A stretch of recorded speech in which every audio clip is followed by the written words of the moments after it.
Good morning. Good morning. Welcome to the First Unitarian Church of Worcester. My name is Ellen O'Neill Wade, and I'm a member of the church, and I'm functioning as your liturgist for this morning. I'm leading worship with our Director of Faith Development, Samantha Namath, our Assistant Director of Religious Education, Abby Hannaford-Riccardi, our broadcast technician, Eugene Rossi, our guest musician, Gavin Klein, and our head ushers today are Bob and Sue Shaw. Our guest minister this morning is Joanna Lubkin, and she's going to introduce herself to you when she comes up to the podium. Here at First Unitarian Church, we strive in loving fellowship to honor the sacred, connect with each other, and serve justice. We are a welcoming congregation. Whatever your age, race, class, or nationality, you are welcome here. Single people and families of all kinds are welcome here. LGBTQI folks are welcome here. Those of all physical and mental abilities are welcome here. The doors of this church are open to all, and we are delighted to have all of you with us here today. If you are online, you can like this video, and that will help others to find us. Please subscribe to our channel, and you'll find out more of our content. If you live in the Worcester area, we invite you to join us on Sunday mornings here at 90 Main Street, at 10:30 a.m. for worship and fellowship. Our newsletter is the best way to stay in touch and join us for our other programs. And if you would like to receive our e-newsletter, please go to firstunitarian.com and click the subscribe to our newsletter at the bottom of any page. If you are here in the sanctuary, you can visit our welcome table today in our parlor and sign up to receive the newsletter. If this is your first time visiting us, welcome. You can also sign up for a name tag and meet one of our friendly volunteers at the welcoming table, and they will offer you a bag full of goodies, so please stop by. Following our worship service today, we will have fellowship in the church parlor, which is called the Bancroft Room. All are welcome. Please wear your name tag during the fellowship hour. You will find some announcements in the order of service. I do want to let you know on this gloomy day that you can go up into the chapel, the Merit Gallery, and see a glorious show by our own James Riccardi. Now, this is the day the Lord has made. Let us rejoice and be glad in it. Abby Hannaford Riccardi.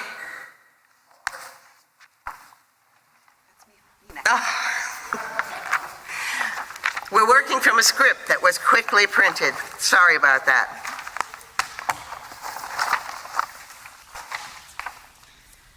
Good morning.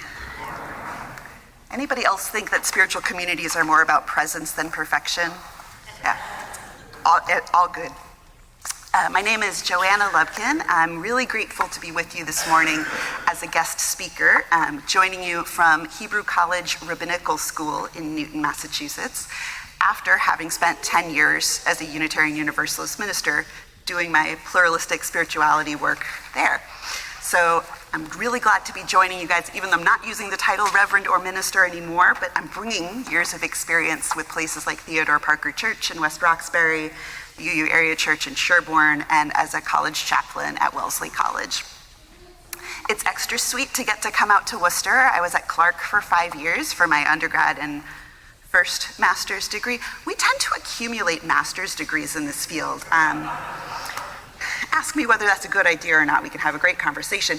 But Clark and Worcester feel very special to me, so I'm really glad to be out here with you all. I live in Boston, where I'm a song leader as well at Sanctuary Boston, and I'm accompanied today. You probably, well, depending on where you're sitting, you may or may not be able to see. There's a service dog who's asleep over here. Yep, already asleep. If he's got his red vest on afterwards, that means he's working, and I'll ask for you to kind of ignore him. But if I'll take his vest off afterwards for anybody who wants to say hi, he loves to meet people. As do I. I look forward to meeting you. So I'm joining you here this morning about halfway through the Jewish holiday of Sukkot, which we'll hear more about, but one of the themes of it is about welcoming in guests into a shelter, whether it's a temporary, fragile one or a greater community. And so I call us to worship today with these words from Starhawk. We are all longing to go home to some place that we have never been. A place half remembered and half envisioned that we can only catch glimpses of from time to time. Community. Somewhere there are people to whom we can speak with passion without having the words catch in our throats. Somewhere a circle of hands will open to receive us. Eyes will light up as we enter. Voices will celebrate with us whenever we come into our own power. Community means strength that joins our strength to do the work that needs to be done. Arms to hold us when we falter. A circle of healing, a circle of friends. Someplace where we can be free. May we both find and create that home together.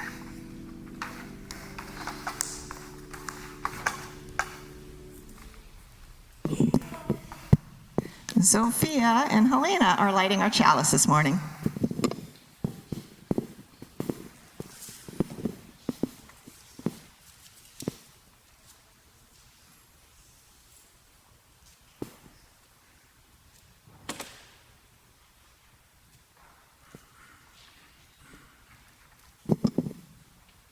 in the spirit of love. We light this chalice. Please rise in body or spirit to renew our covenant as printed in your order of service and appearing on the screen. In the love of truth and in the spirit of Jesus, we unite for the worship of God and the service of all.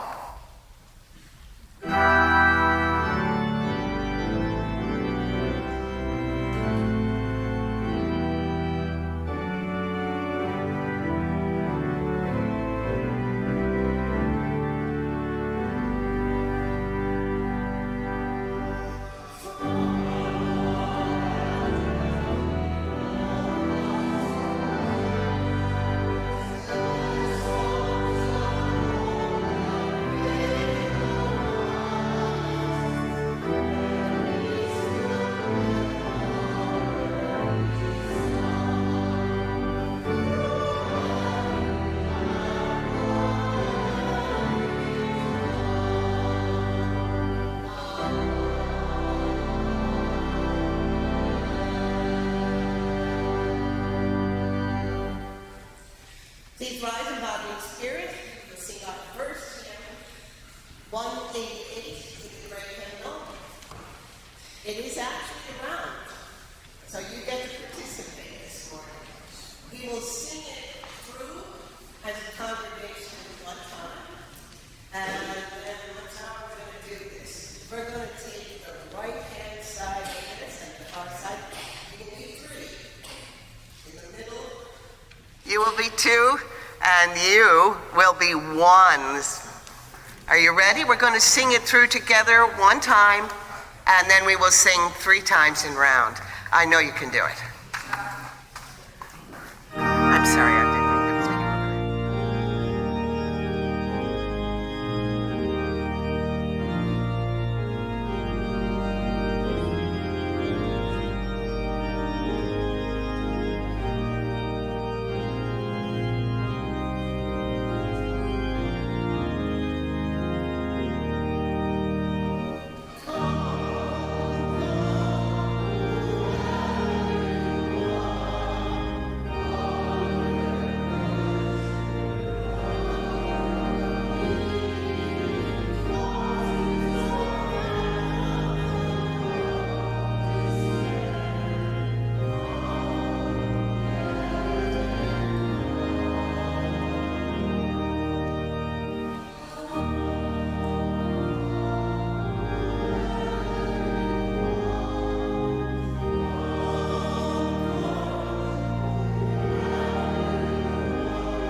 Was definitely around.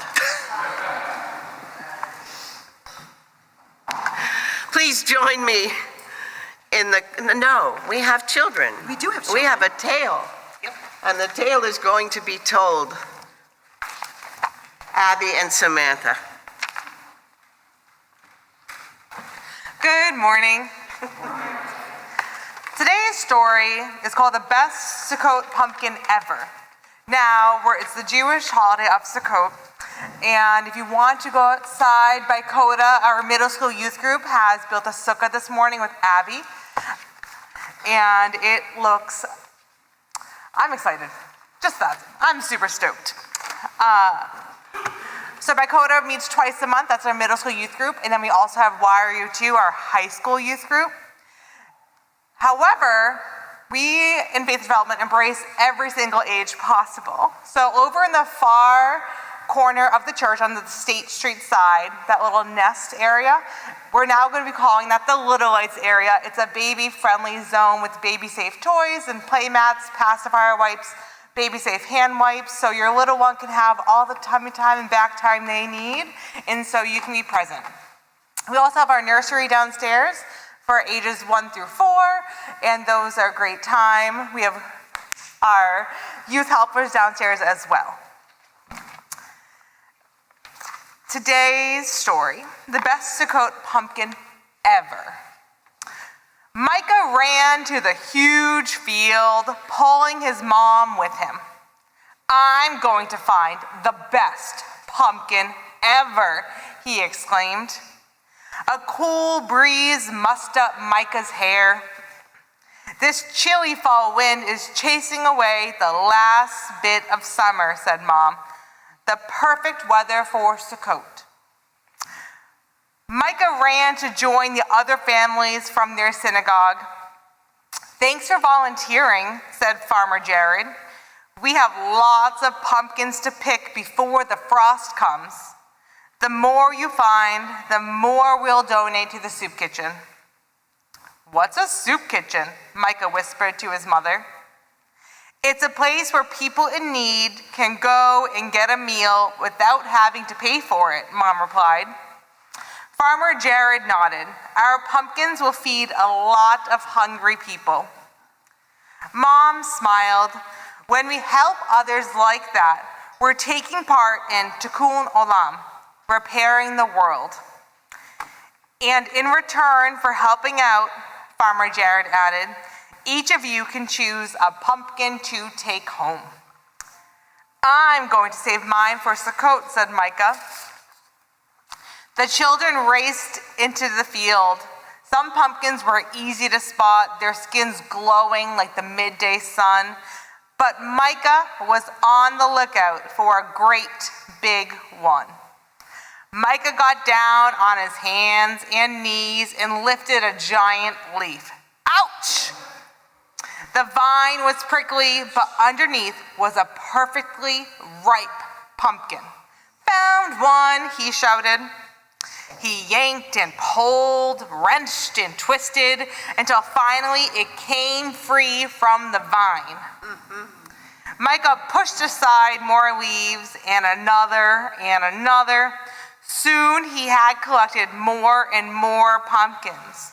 Some with smooth skins, some with ridges, even one lumpy pumpkin that was flat on one side. But not one was big enough to be the perfect Sukkot pumpkin. Look at how many you've picked, Mom exclaimed. Oh, but I still haven't found the best one yet. Micah ran to the farthest corner of the field. He searched and foraged and lifted and shifted until finally, I found it, yelled Micah. He threw his arms around a huge pumpkin as round and as full as the moon of Sukkot. Micah heaved and tugged and pushed and shoved. This must weigh more than a tractor, Micah exclaimed, trying to lift it. He rolled the pumpkin all the way back to the truck. Micah couldn't wait to show off his enormous, perfect pumpkin. Then he remembered what Farmer Jared had said about the soup kitchen. Farmer Jared smiled as Micah took a deep breath and said, "Here, this one's for the soup." What a kind offer. We don't use large pumpkins for cooking, but it will make a wonderful decoration.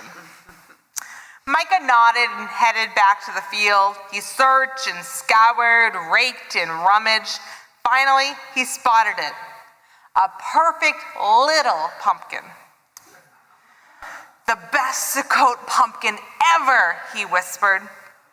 Micah could almost taste the delicious soup and the sweet, spicy pumpkin pie that this one would make. His family had always had so much food on Sukkot. Not everyone was as lucky as they were. Micah placed his perfect small pumpkin on Farmer Jared's truck. This one's for the soup kitchen too, he said proudly, for cooking. As he stepped back, he felt something squishy beneath his feet. It was spongy and moldy. It was a pumpkin that smelled like wet socks. Ew, this one's rotten. That pumpkin will break down into compost and feed the soil next spring, Farmer Jared explained. Micah knelt down. He pried open the pumpkin's mushy flesh and studied the inside. It was filled with seeds. He scooped out a few and slipped them into his pocket. Micah rushed over to his mom. "Look, Mom," he said, holding out his empty hands. "I found the best pumpkin." "Is your pumpkin invisible?" Mom asked. Micah laughed. "I donated my perfect big pumpkin to be a decoration. I donated my perfect small one for soup, and I left the perfectly mushy one for the compost. But I kept these." Micah smiled as he pulled the seeds from his pocket. The best Sukkot pumpkins ever for next year.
I'd like to take this moment to invite all my children, friends, and volunteers down to the Landers area for our classes. There is no coming of age today due to the holiday weekend. And if you want to get in on the fun, we're always looking for parent volunteers to come hang out with us. Thank you.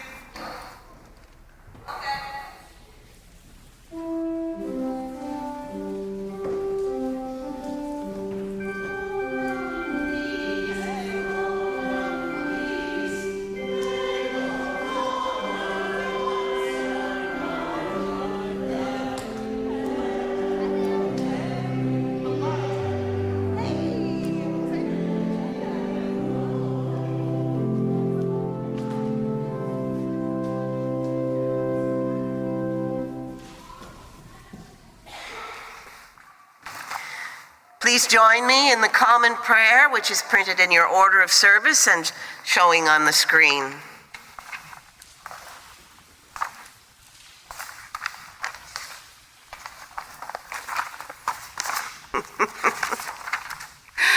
Peace will come. Peace will come through the grace of God and the work of humanity. Compassion and kindness, forgiveness and love, patience and gratitude, justice and mercy, empathy and understanding. Each act a yearning, each deed a longing for wholeness and tranquility in our work. You who make peace in the highest heavens, guide our hearts and our hands in service to each other and your world, and bring us peace. Okay, and everywhere.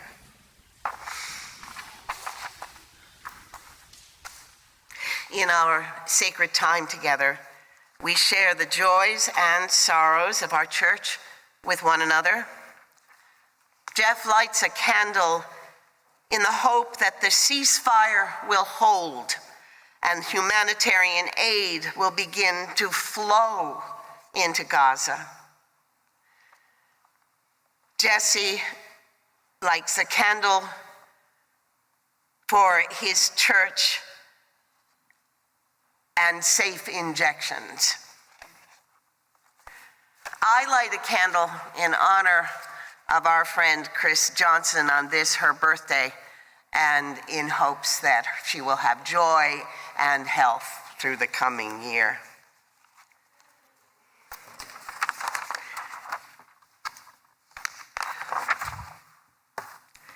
Please continue your meditation silently. I know that there are prayers that have not been offered up. Keep those in your hearts and think of those in our congregation as we join in a moment.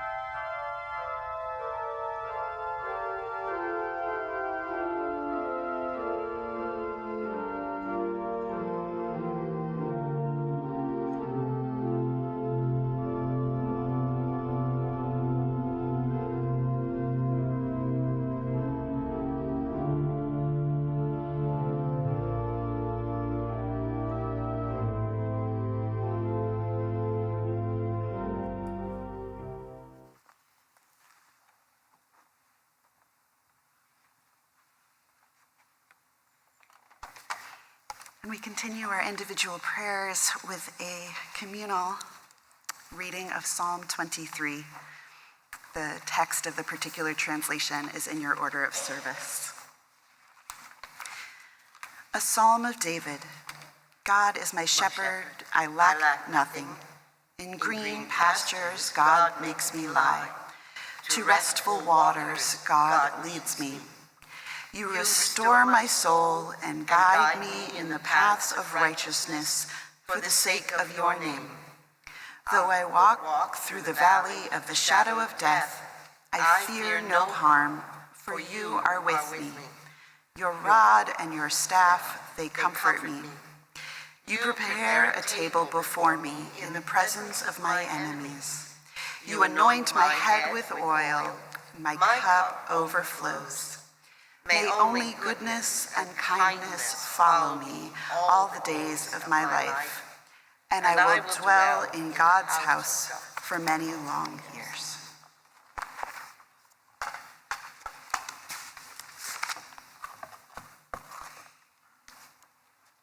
Our ministries here at First Unitarian Church continue to thrive because of your support.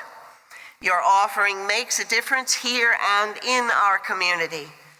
I invite your generous contribution for the good work of the church.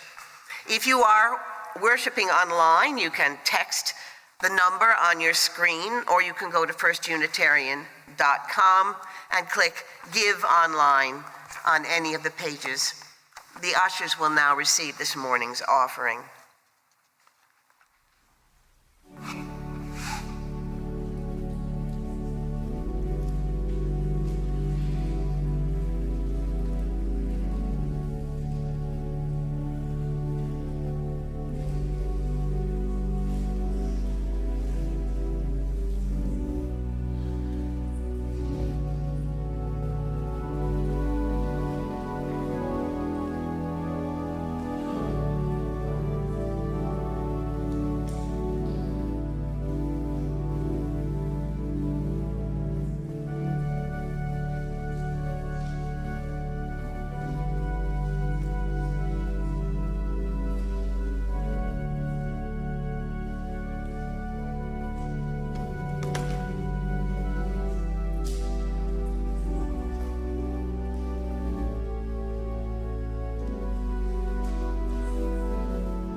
been told that you may not be able to hear me all that well, so I will speak up. But Eugene, if you could also potentially turn my mic up a little more, we can make this better.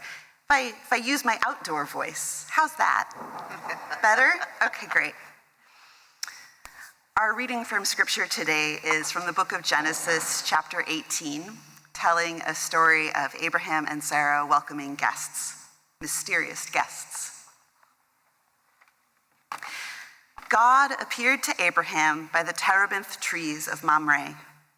He was sitting at the entrance of the tent as the day grew hot. Looking up, he saw 3 figures standing near him. Noticing this, Abraham ran from the entrance of the tent to greet them, bowing to the ground.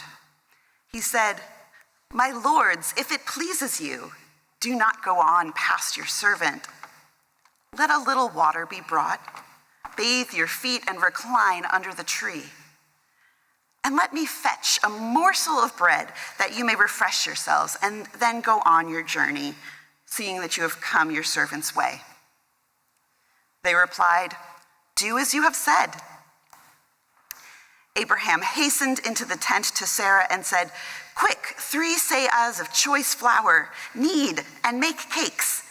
And then Abraham ran to the herd, took a calf, tender and choice, and gave it to the servant boy, who hastened to prepare it. He took curds and milk and the calf that had been prepared and set these before them. And Abraham waited on them under the tree as they ate. There ends our reading for today. Our next hymn is one that I'm glad to teach you all. I do a lot of song leading in kind of the a cappella folk style tradition, where you learn things by people singing them and you singing them back. And I want to invite you into that practice today. And I want you to remember what I said at the beginning, that this is not about perfection, about presence. So I'm going to sing through, this is called "I'm Gonna Lift My Sister Up," and it was written by Faya Ora Rose Torre. And she was, or still is, she's a civil rights activist and attorney, and she was the first African-American female judge in the state of Alabama. And then, like, in her spare time is a songwriter and playwright. I don't know how one does that, but that's amazing. So I'm gonna sing this through. It's one of those songs where we'll replace one of the words as we go, but here's how it goes. I'm gonna lift my sister up.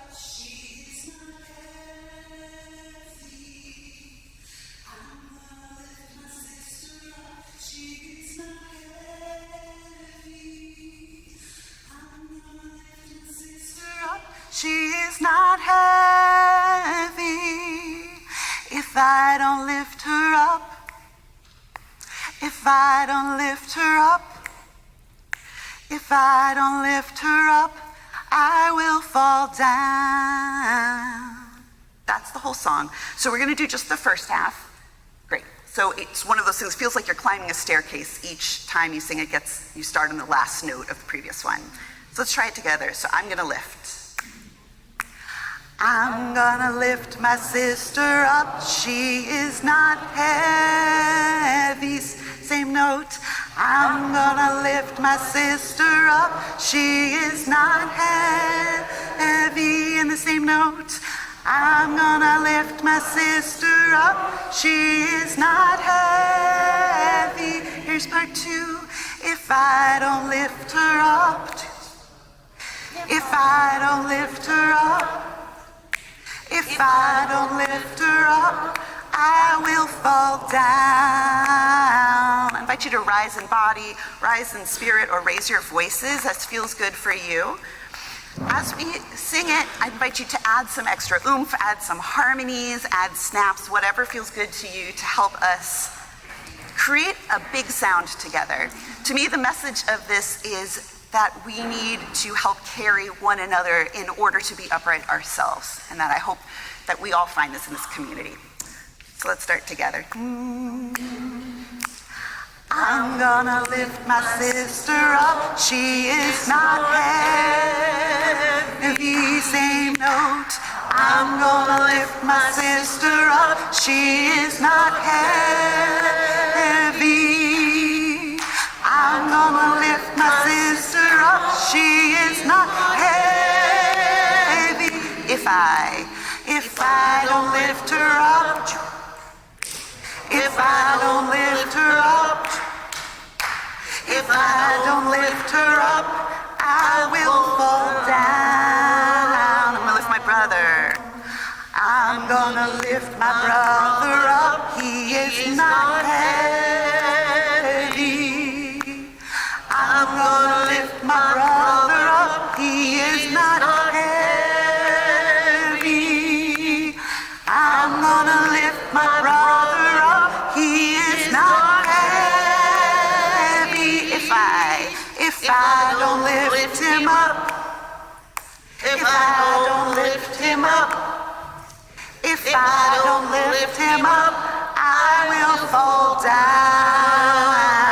My sibling, I'm gonna lift my sibling up. He's not heavy. They are not. I'm gonna lift my sibling up. They are not heavy. I'm gonna lift my sibling up. They are not heavy. If I don't lift them up, if I don't lift them up, if I don't lift them up, I will fall down. Neighbor, let's do it a little faster. I'm gonna lift my neighbor up. They are not heavy. I'm gonna lift my neighbor up. They are not heavy. I'm gonna lift my neighbor up. They are not heavy. If I don't lift them up, if I don't lift them up, if I don't lift them up, I will fall down. One more time, my people, let's have a good sound. I'm gonna lift my people up. They are not heavy. If I don't lift my people up, they are not heavy. I'm gonna lift my people up. They are not heavy. If I don't lift them up, if I don't lift them up, if I don't lift them up, I will fall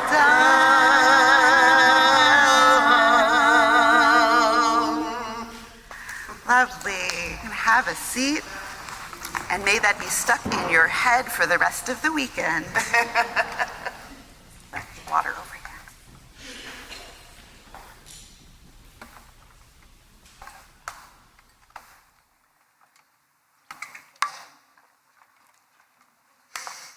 So I wonder, have you ever had the experience of being somewhere that proudly proclaims all are welcome, but you just got the feeling that they didn't really mean you? How does that feel in your body? And have you ever had an experience of feeling so welcomed and cared for, like you could just feel how much you were wanted there? How does that feel in your body? I can't think of a single community that I have been a part of which hasn't proclaimed and aspired to live out that belief, that commitment that all are welcome. And I want to live in a world and in communities where we go beyond saying all are welcome, where we cultivate a feeling of being cared for, wanted, and celebrated for who we are. This deep desire for a welcoming, diverse, multicultural community where everyone feels welcome is, I think, what draws many of us to spiritual communities in the first place. So one of the themes, among the themes of the holiday of Sukkot, it's a harvest festival. It's a reminder of the Israelites wandering in the desert, being sheltered by God. And it's a holiday about welcoming guests. There's even a mystical tradition to symbolically welcome in specific biblical characters, biblical guests, into your sukkah each day of the holiday, including Abraham. But it's also a really practical, tangible thing. You invite people to join you in there for meals. And the practice is to spend 8 days, or 7, depending on your practice and where you are in the world, dwelling in this fragile, temporary shelter. And I think this is partially to remind us of how fragile and temporary all of this is. And that one way to get through it is together. So in both a practical and theological way, I've been thinking about how I can do better at welcoming guests in any of my spaces and helping them feel cherished.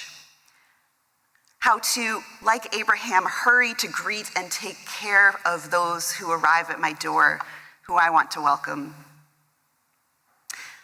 So I invite you to join me as I'm thinking back to some particular moments where I've seen just a really beautifully inclusive atmosphere or practice.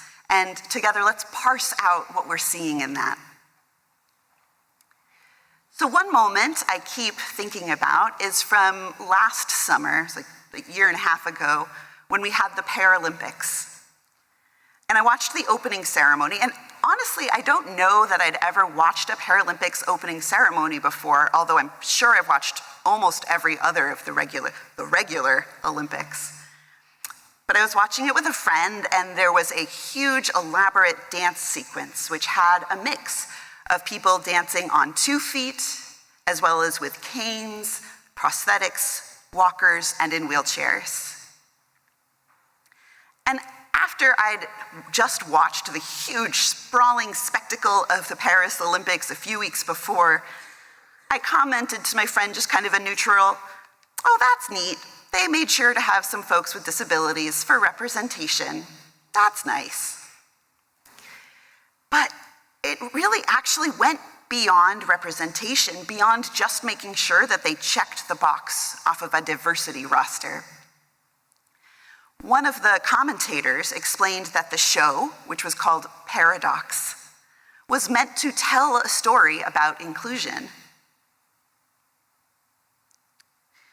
The choreographer's hope was that the performers would normalize and celebrate all bodies in all of their forms, and that it wouldn't just include dancers with disabilities. It couldn't be done without them. And that line just took my breath away. Because what it showed is that our aim to be welcoming communities can be rooted in the knowledge that we need one another in all our myriad forms to be all that we can be. It hearkened me back to a dance class I'd taken as an adult who was slightly less disabled than I currently am, but it was still scary for me to go back to a contemporary dance class. A friend of mine was teaching, and they assured me there were folks with all different kinds of bodies participating, and I'd be most welcome. Before the first class, though, I went over to them and let them know that I was so excited to be getting back to dance after many years. It was a passion of mine as a kid. But that my body might not be up for doing everything for the full class. And could I just sit in a chair to participate when I needed to? And the friend assured me, yes, this is fine. Nearly everyone in the class would be dancing with their own physical limitations. Great. In one of the classes, we were halfway through learning choreography for a dance sequence, and my legs just told me, "Oh, you're done for now." So I kind of quietly went to the back and pulled out a folding chair as quietly as I could with those metal sounds, put it in the back of the room, and tried to modify the choreography to work while I was seated. I had put myself quietly in the back so that I wouldn't distract the other students by doing something different and, in my mind, less good. My teacher friend came over to check in with me and then invited me to take my chair and put it right in the middle of all the other dancers. Gesundheit. And then they said this, which I love. To the class, they said, all right, so if Joe is seated in the middle, what if we switch around our formation so that instead of a diagonal, she's the anchor in the center? It could look really cool. We could change up the directions a little bit, and this side you reach out that way, other half you reach out that way, and we'll have these great levels. Rather than being annoyed or distracted or pitying, the whole class just said, oh, cool idea, let's try it. And it was just accepted. It was a total non-issue. Joe is dancing from the chair, and so of course, we're including her. And now this dance won't be the same without somebody seated. Instead of tolerating a difference but looking away, we were celebrating a wider variety of bodies. A dancer who was seated became a feature, not a bug. Have you ever experienced that kind of welcome? I hope you have. The feeling of being celebrated and cared for like this without it being a big deal. Maybe you're bringing an infant somewhere and the host lets you know where a changing table is and a private spot to breastfeed if you want it. Or you arrive at a party and they offer not just alcoholic drink, but fun mocktails. Or a community has the practice of labeling ingredients for potlucks so that folks can choose foods that work for their dietary needs without feeling like they're making a fuss. Or you arrive in a new space to see that there's ramps and there are automatic door openings just to make it easier for everyone to come through those doors. Changes like these are often simple, but not always easy. To welcome well, we need to know the context that we're in. We need to build relationships. We need to center those who are having the experience we're hoping to welcome. And we need the humility and the openness to try something new. One of the things I really love getting to do in spiritual leadership is working with groups that are forming a covenant, like a set of agreements about how they want to be together. Whether it's a group of preschoolers in a Sunday school class or it's adults on a board trying to set an intention for the year. I love it. And nearly always, people will suggest these wonderful phrases that are short and, to me, my mind, unclear. Things like, be kind, be welcoming, or be respectful on their covenant. And those are wonderful. But I will always try and ask the follow-up question of, how do you know that you're being welcomed? What do people do or say that helps you feel at ease? What makes you feel respected? A while ago, at one of the UU congregations that I had just begun serving at the time, members of a social action team, several of them, all came to me with the same story from their past. That a few years previously, they have an annual lecture that's really, they value it very highly, and they had brought in a Black man to be a speaker. It was a mostly white congregation, and the story was that this congregation was rapt. And when it was over, they kind of turned to each other to say, oh my God, that was so good, and thanked the speaker in the receiving line. But afterwards, the speaker himself said to one of the church leaders that he felt so disrespected, that the congregation hadn't been engaged at all, and it was very uncomfortable for him. Oh no, really? The congregant responded, can you tell me more? What happened? And for this person, it turned out that because the congregation was silent while he was speaking, in his context, in his church and his cultural traditions, the way he grew up, if you were engaged with a speaker, you would let them know. You'd be speaking aloud and they would know they are not alone. They'd be getting energy back. If it was going really well, you'd hear a bunch of people calling out affirmations and nodding along. But that morning, this group of UUs had been so quiet and still, he got nothing back that he could absorb. And he didn't want to come back. The UU leaders that day felt so remorseful, but it was also a really important learning moment. I actually have a very similar argument with some family members of mine. I have a lot of family who grew up Jewish on Long Island, and they talk in, high energy, overlapping, constructive, interrupting each other. I grew up in New England. I try not to interrupt people.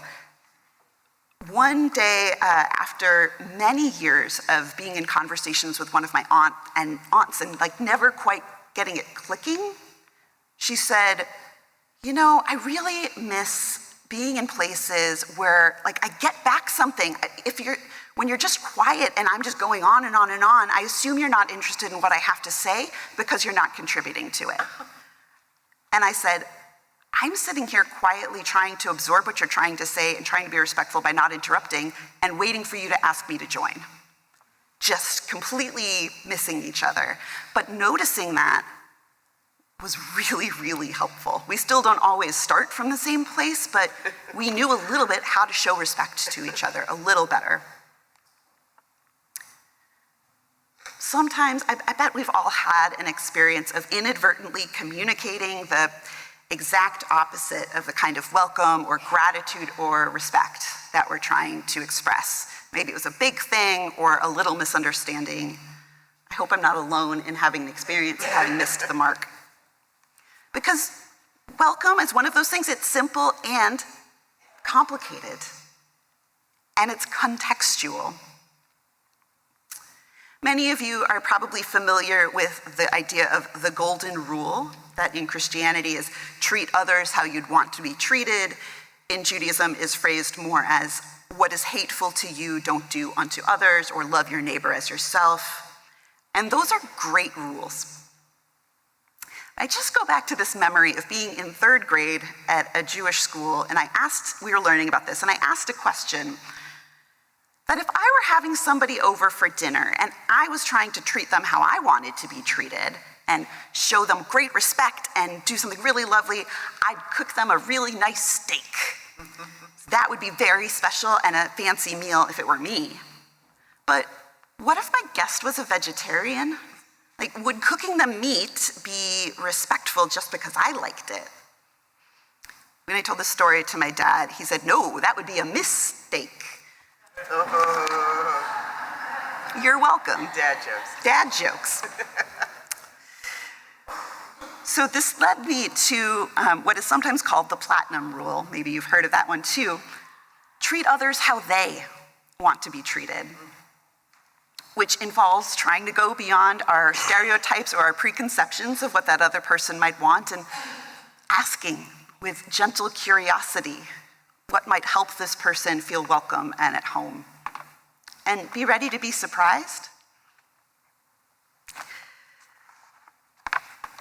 I think about this a lot with one of my favorite UU educators, C.B. Beale, who has this amazing tool with this concept called preemptive radical inclusion.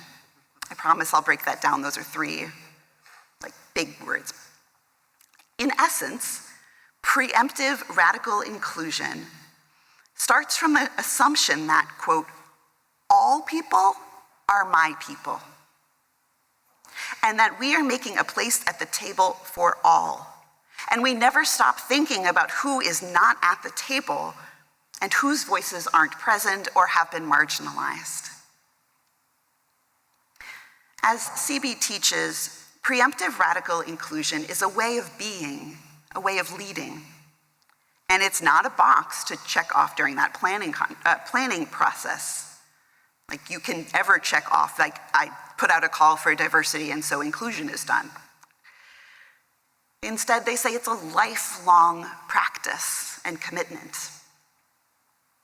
So it's preemptive because it anticipates needs rather than expecting others to make their needs known. because we've already planned to welcome them. Preemptive radical inclusion means that we intentionally position ourselves before we know anything at all about anyone in the room to presuppose that everyone is already and always in the room. It's radical because if we're doing this correctly, the created experience won't be the expected experience. It might even be dramatically, radically different. And then inclusion. CB says this doesn't just mean that we include others in our circle of what we already do and how we do it. Saying, yes, you're welcome, as long as you do things just like us. But expand the experience to encourage deep involvement and make that involvement possible. Is that meeting in an accessible space? Is that offering childcare?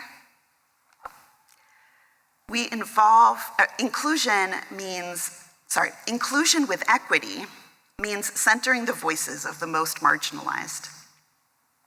We involve others in the creation of our projects and our communities, and our we, a word I always get a little worried when I hear somebody from the pulpit say, who do you mean we? This we gets larger. And what we do and how we do it transforms into something new. CB reminds us that we all get free together. Within the Unitarian Universalist Association, just as in many Jewish communities that I'm a part of, we're seeking to create spaces where everyone, we hope, might feel like they belong, where we hope that we can welcome people from diverse racial and socioeconomic backgrounds, gender identities, sexual orientations, and abilities. But it does raise the deeper question of why? Why do we want diversity? And what is our motivation and our ultimate hope? The late Bell Hooks, an African-American feminist author and teacher, asks the question this way: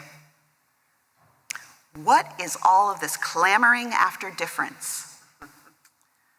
She wrote, quote, all the clamoring is about seeking wholeness. Guilt leads to angry denial and inaction. Responsibility leads to grudging good works. The call to seek wholeness has room for acknowledging feelings of guilt and anger and frustration, room for accepting appropriately responsibility, and plenty of room for moving toward personal and communal transformation. Hooks continues, all of the clamoring is for each person, each perspective, each truth to be granted sufficient respect so that we truly listen to those ideas and allow ourselves to be truly challenged by them. All the clamoring is for us to recognize that our lives are intertwined, so intertwined that each is accountable to the other. Each particular story, truth, calls us to accountability, calls me to accountability for my life, my limits, my individual and our collective transformation. All the clamoring is for the truth that I need you. I need who you are, the experiences and perspectives that you bring, so that I might know a truth beyond my partial truth. Hooks concludes, all the clamoring is for justice. We need each other and what we can all do together for justice. So my friends, picture your faith communities, your committees, your neighborhood, your kids' or grandkids' schools. Who is waiting around the edges, looking for a seat at a table? How might we go beyond the phrase, all are welcome, to create spaces where we celebrate and care for each other in our myriad different experiences.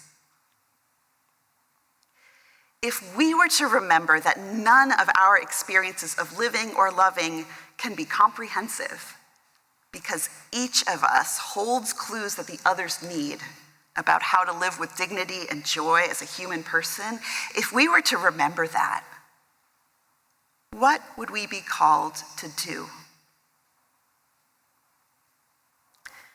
I close with words from a late beloved friend, the UU songwriter Herb Tyson, who passed away a few years ago, but I remember him fondly. And he wrote this song for his congregation in Mount Vernon for their in-gathering service. And I offer its chorus as a blessing and call to all of us. Our doors are open and our hearts are too. Whoever you are, we've been expecting you. May we each find and create that kind of love. So may it be. I would love for you to join me in singing our closing hymn. If you're using your gray hymnal, it's 121, We'll Build a Land, which takes language from a number of the prophets to talk about a vision of justice that we can create together. You're also welcome to join me in updating some of the gendered language in the chorus of the song, which I think is in the slides. The gray hymnal will say, we'll build a land where sisters and brothers. You're welcome to join me in saying, we're people together. Choose your own adventure. So this is 121. I invite you to rise in body or rise in spirit as we sing together.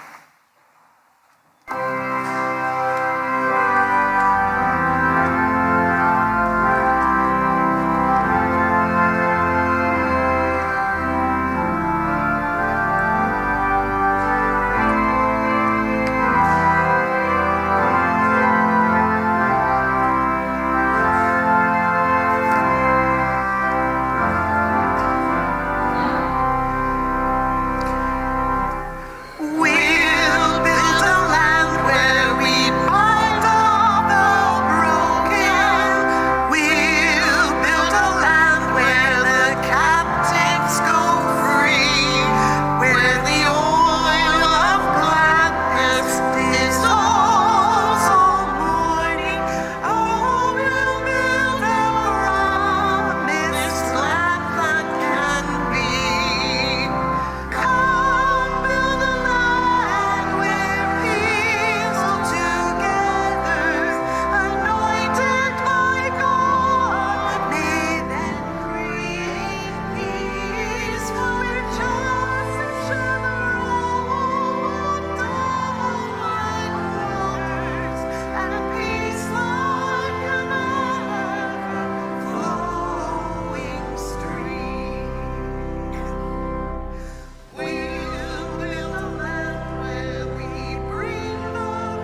close with these words from my beloved colleague, Julian Jamaica Soto. This is a charm for hope. The first thing to do is to tie a string around your finger. Remember that you are not alone. Think of the ways that our best shared futures are braided inextricably with your own present and your destiny. The second thing is to untie the string and let the knots and tightness fall away. Let the burdens of bleakness roll off your sore shoulders. Resistance on these opaque horizons only requires one source of strength, one ray of light. Remember that persistence doesn't require all of the answers up front, only one. Fortunately for all of us, we have one response: to remain together through awkward times and through happy ones. We remember and we find our resolve in one another. May you be blessed as you are a blessing to others. Go in peace. Amen. Please be seated for the closing music.